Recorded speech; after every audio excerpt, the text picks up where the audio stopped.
Our story begins inside of the Jedi Council chambers shortly after the first battle of Geonosis, a battle that saw over 200 Jedi travel to the dusty sand planet, and not nearly enough of them return. It was also a battle where many Padawans fought, including Anakin Skywalker, Barriss Offee, and many Padawans died there, including Loomis Atima, Tan Euster, and Stam Reeth. The gruesome battle put many things into perspective for the Jedi Order. It was clear that they ignored the Separatist threat for far too long, and as knights sworn to the Republic, and being so heavily involved as they were in this first battle, it seemed inevitable that the Jedi now get inserted into the war as generals. And although it has been generations since the last war, where the Jedi were at the forefront of it, Mace Windu was certain, in his stance, that the Jedi must help protect the Republic. But shortly after the survivors returned to Coruscant, a handful of Jedi Masters that lost their Padawans in the battle approached Depa Billaba, asking her to lead a coalition to the Jedi Council, asking to have all Padawans excluded from the war. Up to this point, Depa fully intended to finish her Padawan Caleb Doom's training on the battlefront, but as she spoke with these Jedi who lost Padawans Loomis Atima and Stam Reeth, she saw the toll that trying and failing to protect a Padawan while also trying to fight in a huge battle could take on a Jedi. She'd taken Caleb as her Padawan very recently, and deep down, she knew the boy was not ready for war. Depa would speak to Luminara Unduli, an advisor to the Council and master to Barriss Offee, along with Obi-Wan Kenobi, newly promoted to the Council, master to Skywalker, and both of them would agree that there is no reason for Padawans to be thrown into war. So, Depa would indeed go to the Council with the masters who lost Padawans on Geonosis, and with the support of Kenobi, this coalition of Jedi would convince the Council not to put Padawans into the war until they are promoted to the rank of Jedi Knights. Yoda and Plo Koon were among the Jedi who were quickly on board with this. Mace Windu and Ki-Adi-Mundi argued that the Republic needs as many soldiers on the battlefront as possible, and it would be easier for Padawans to learn with first-hand experience. But in the end, the Council agreed that it's not fair to these Padawans to throw them into a war that most of the Knights don't even understand, and a new system would have to be set up so Padawans could still train under their masters while staying mainly in the Coruscant Temple. The first order of business was finding any Padawans who were ready to become knights and promoting them immediately. This group would include around 20 total Jedi, and it was headlined by Anakin Skywalker, as he and Obi-Wan both agreed that Anakin was ready to become a knight and a general in this war. Anakin's talent was undeniable, and these Jedi were promoted to knight and prepared for war, and although an exact count was hard to be counted upon, there were a couple thousand Padawans varying in age and talent when the war would begin. And in order to try and ensure that they all get legitimate training with their masters being sent into war, these Padawans would be put into training groups for the time being, based on age and perceived talent with the Force. One of these groups would include some of the most promising Padawans in the galaxy. It would be Ahsoka Tano, Barriss Offee, Caleb Doom, Cal Kestis, Gungi, Nadar Veb, Varen Bar, Trilla Sunari, and Shah Gi. Among this group, Barriss and Nadar were heavily considered for early promotion to Knight, but Masters Luminara and Fisto stepped in, saying that both Padawans need a bit more time before seeing the battlefronts. And like this group, most of the Padawan training groups would have 8 to 12 members, and when any of their masters returned from battle for any amount of time, they would spend that time on Coruscant, training the entire group in sessions. With 8 to 12 Padawans in each group, Jedi Master Jarek would be in charge of coordinating Jedi missions to ensure that at least 2 masters of each group were on Coruscant at all times. And for this specific group, that meant that Luminara, Jaro Tapal, Kit Fisto, and even Anakin Skywalker, among others, would rotate time on Coruscant. And almost immediately after the war began, Anakin would be assigned to Ahsoka by Yoda, as Yoda wanted Anakin to learn to train Padawans in order to eventually learn to let go, and also to ensure that the boy does not spend too much time in the terrible war. And with everything finally set up, the war would be in full swing within weeks. The first battles would be on Dantooine, Mon Calamari, and Christophsis, and one of the first known effects of not having Padawans in this war would quickly be found out. On Dantooine, Mace Windu, Jaro Tapal, and Depa Billaba were fighting. On Mon Calamari, Kit Fisto led the assault, and in Christophsis, Anakin and Obi-Wan led the way. In each of these campaigns, Jedi who would have had Padawans by their side instead could only focus solely on the battle at hand. There was no stress for Depa, T'Pol, Fisto, or Skywalker about keeping a young Jedi safe, or worrying about what a young Jedi may see in battle. Instead, it was all about winning. And with the Jedi being able to just focus on the clones and the battle at hand, it was an advantage to the Jedi and to the Republic. Now, there were certainly some battles where having a Jedi Padawan would help, but in cases like Christophsis, Anakin just dove deeper into his own power to make up for moments where a Padawan would have been needed. It was a brutal war. Jedi Knights and Masters saw more people and worlds suffering every single day, and without Padawans, some of these Jedi would push themselves further than Jedi teachings would allow them. Some would touch the dark side, including Skywalker and Balaba, and Jedi like Obi-Wan and Mace Windu would be troubled by this, slowly coming to wonder if any Jedi should participate in war. But they couldn't stop now. The war was in full swing. The overall impact of Padawans keeping Jedi Masters balanced and grounded in what's truly important was underestimated. But as the terrible war moved along, day by day, week by week, the Padawans on Coruscant continued their training. The group, including Ahsoka, Barriss, Caleb, and Cal, among others, was easily at the top of the rest of their Padawans, and every day, the group would imagine being out on the front lines, cutting down droids, working with clones, saving planets from the evil separatists. Caleb Doom and Cal Kestis would sometimes pretend to be Grievous and Obi-Wan, dueling on the bridge of a ship, hoping someday to get a real crack at the droid general. Being so far from war, it was hard not to feel like they were missing out on something meaningful. The group would overall love when Anakin's training rotation came upon them, and they wouldn't exactly love when it was Luminara's turn.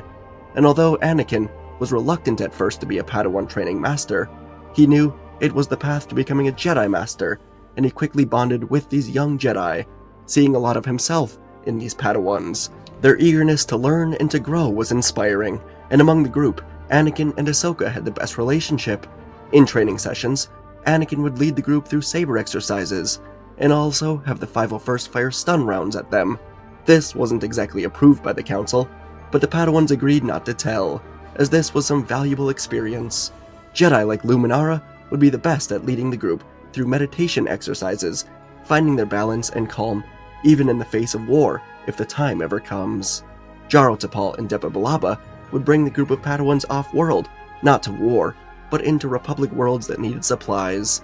Overall, the system of rotating masters to train groups at a time was working well, but out in the galaxy, more Jedi were dying every single day.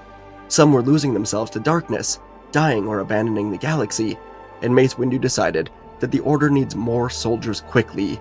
So, Mace would lead an effort to begin promoting Padawans to knighthood prematurely. This would start with 1 to 2 Padawans from each of the 200 or so groups.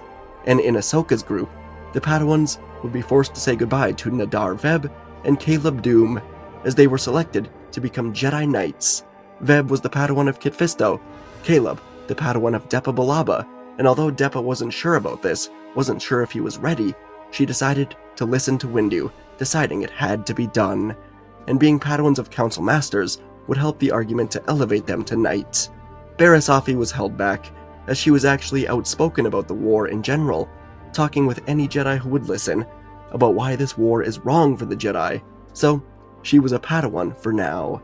And as Caleb left, and he and Cal shared one final day of laughing and having fun together, everything seemed great. Cal once again pretended to be Grievous, but this time, Caleb said he was strong enough to take on Grievous himself. Cal said that he was so jealous of Caleb getting to go fight, and Caleb just told his best friend that he's sure to see him out there in no time. Caleb was immediately assigned to the Battle of Megiddo, with his former master, Depa Billaba, and also former Padawan Nadar Veb. Caleb and Nadar were both excited as they jumped to hyperspace in the Venators. The clones respected them, and they both couldn't wait to fight.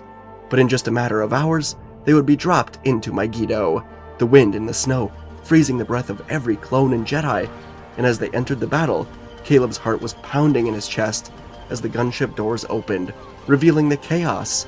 For months, he'd imagined the heroism, glory, the thrill of igniting his saber in defense of peace. Instead, what greeted him was horror on a world of banking and not much actual civilians. Distant screams were swallowed by the explosions of blaster fire, Commander Gray shouted over the noise, but Caleb barely heard him. He gripped his lightsaber tighter, his knuckles white, and as the gunship that dropped him off rose up, it exploded, throwing Caleb to the ground. His ears rang. Blood was trickling from his head. Deppa helped him to his feet, telling him to stay focused. Around him, clones were shouting orders, dragging wounded away. They were missing limbs, some of them. They were screaming at their brothers through the snow, firing towards invisible targets in the fog. Nadar Veb landed beside him, charging ahead, with his lightsaber flashing against the storm. Caleb tried to follow, but a hail of blaster bolts tore through the clones around him. He rolled to the ground, heart pounding so hard he could feel it in his throat. He saw one trooper clutching his gut, another's helmet rolled through the snow. This wasn't anything like his training. Towering spider droids were marching through the haze, blasting down near him. Caleb realized he could no longer see Deppa or Nadar anywhere. He didn't recognize any of the clones near him. Caleb felt alone, wildly swinging his lightsaber. A super battle droid emerged through the fog, hitting Caleb in the shoulder before a thermal detonator ripped the droid apart. Again, Caleb was thrown to the icy ground. He panicked, crawling into the wreckage of a small Republic base with just a few walls and a shattered command console left standing. Inside, wounded clones were laying in rows. The young Jedi pressed his back against the wall, closing his eyes. He thought being a knight meant he was ready for anything.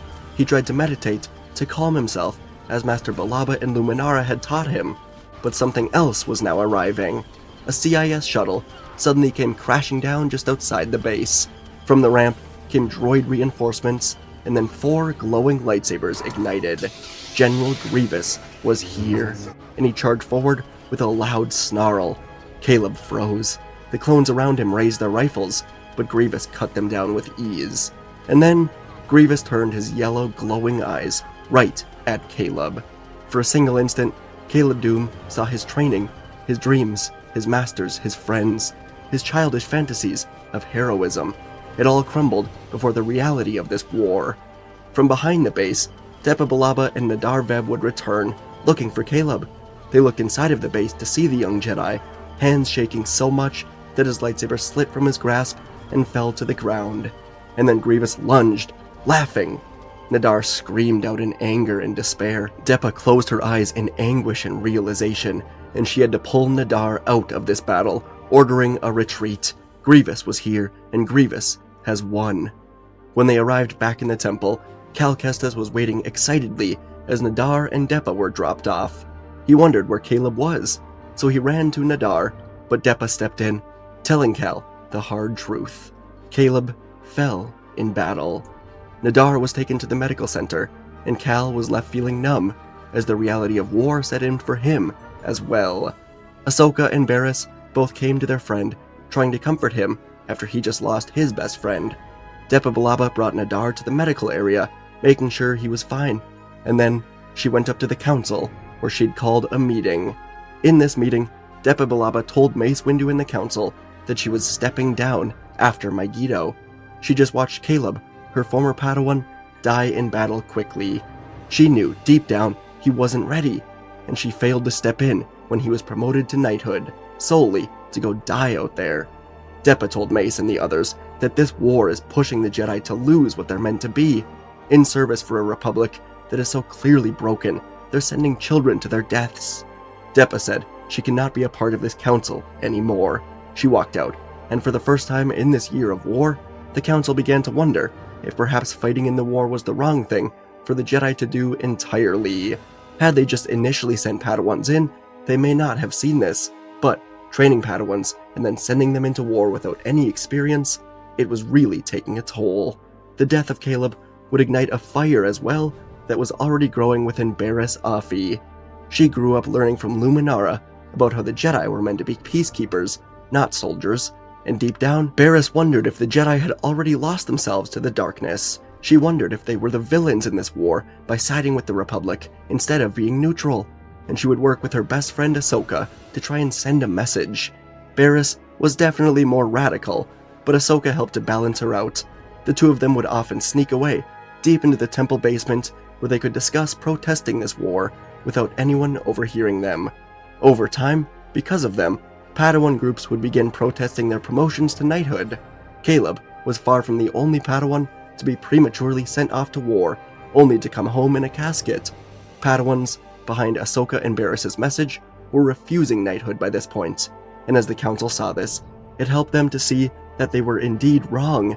Yoda was actually quite pleased with the young Jedi, and in his own reflections, he saw that the Padawans were leaving the Jedi way much better than the Masters. And so, slowly but surely, the Jedi would remove any Jedi from war who were not at least 20 years old. Luckily for Anakin, he just made the cut by a few days. And for the Jedi, this was just step one. With Depa's help, the Jedi were putting together a month-by-month plan to eventually only have Council Masters in this war. First, everyone under 20 years was pulled out. Soon, only Jedi Masters would be fighting, and eventually, only Council Masters. The more this war dragged on, and the more the Padawan stood up for what is right, the more the Council pulled back, and this quickly became a huge issue for Chancellor Palpatine. He would quietly have the media begin painting the Jedi as cowards, but in polls and overall reactions, it became clear that the people actually supported the Jedi pulling out of war to become neutral and try to find a peaceful end to the conflict. One of the main reasons that Palpatine was orchestrating this war was so that the galaxy would see the Jedi as a power-hungry cult prolonging the fighting. He was supposed to be seen as the peace party, not the Jedi. Something huge had to be done to push the Jedi back into war. So, Palpatine came up with a plan, recruiting a temple guard that was being groomed to someday be the leader of the Inquisitors. Palpatine and the guard would work on bringing some demolition droids into the Jedi Temple, disguised as maintenance droids. These droids would secretly be branded with the logo of the CIS, and the plan was to have the droids blow up the Jedi Temple generator room, killing as many Jedi as possible in the explosion and framing the CIS. This would give the Jedi no choice but to return to the war, and the plans would get underway. As the maintenance droids were being flown into the temple, the guard would override Coruscant and temple security using Palpatine's security override code. And meanwhile, as the droids were being smuggled into the temple, the entire council was either out in battle or in the Chancellor's office. Palpatine had called the council here so they could not interfere with his plans to bomb the temple. And Palpatine was just discussing the Jedi leaving the war, acting as a neutral party, waiting for the explosion.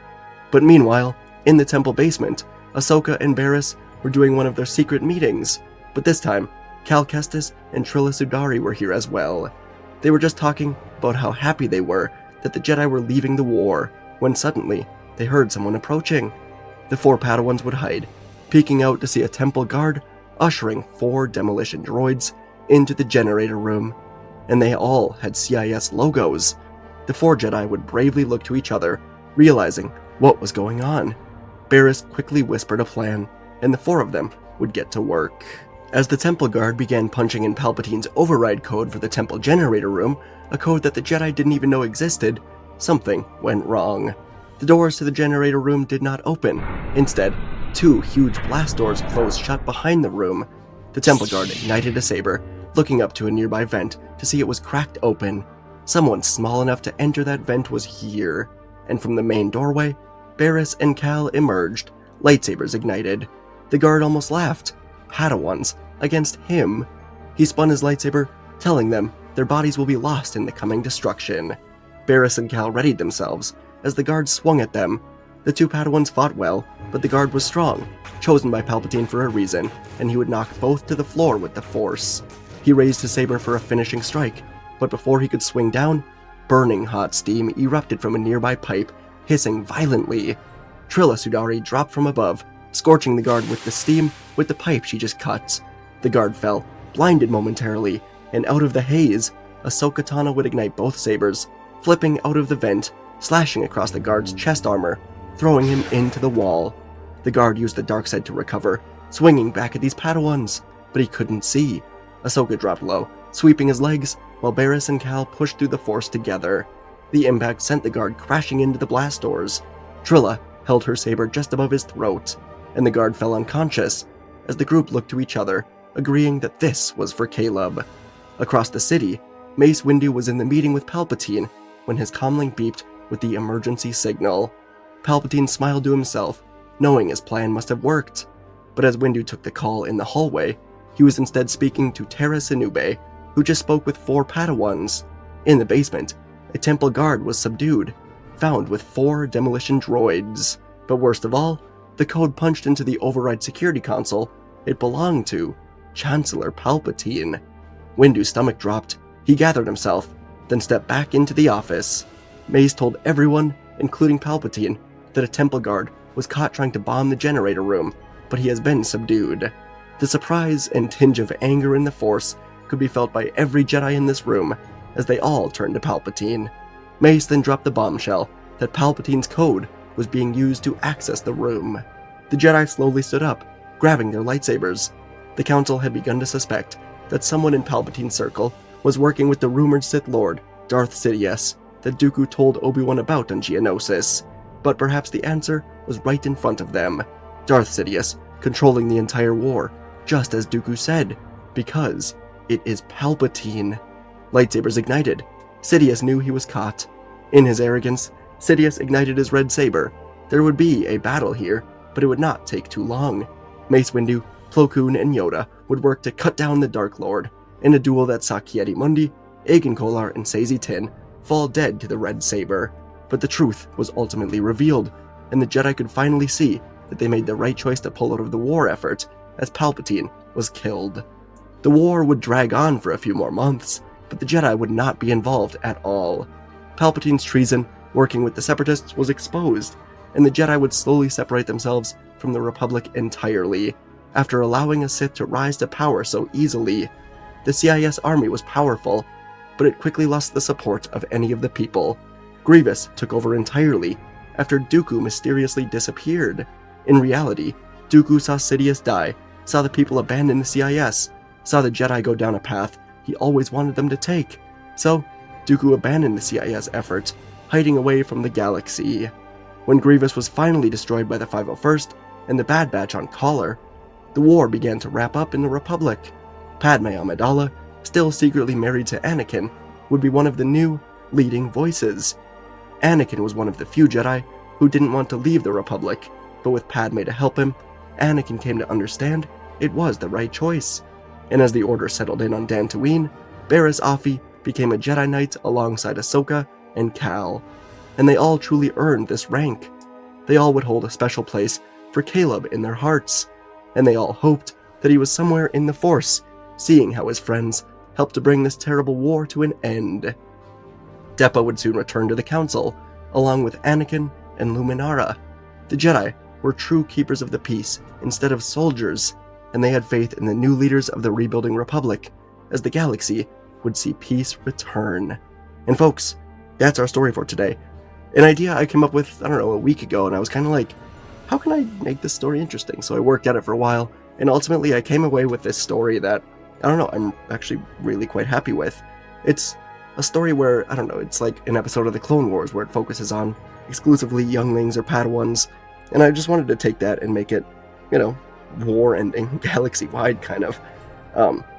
Favorite scene was probably like the really sad, heartbreaking one where Caleb is inserted into a war that he's kind of, looked at as a heroic thing, and finds out that maybe Jedi children shouldn't be involved in war. It's one of the weirdest parts of it all. One of the parts, or just things in general, that makes you look at the Jedi in a weird way, right? So, also, I am getting over a cold. You can probably all tell because my voice is cracking and just not there fully. It probably sounds... I remember some of the earliest comments I ever got on this channel were just like, dude, you sound like you're crying sometimes. And it was because my mic was horrifically bad, and I also just had a cold for a month or something. So, anyways, who cares? Whatever. It was funny. Hope my next video I'm not I had to stop 4 times just to be because talking for a long time, it's hard, I have the hardest job in the world, whatever. Alright, no one wants to hear me complain. Alright, I'm getting out of here. Appreciate you guys watching. As always, thank you so much, and I will see you in the next video.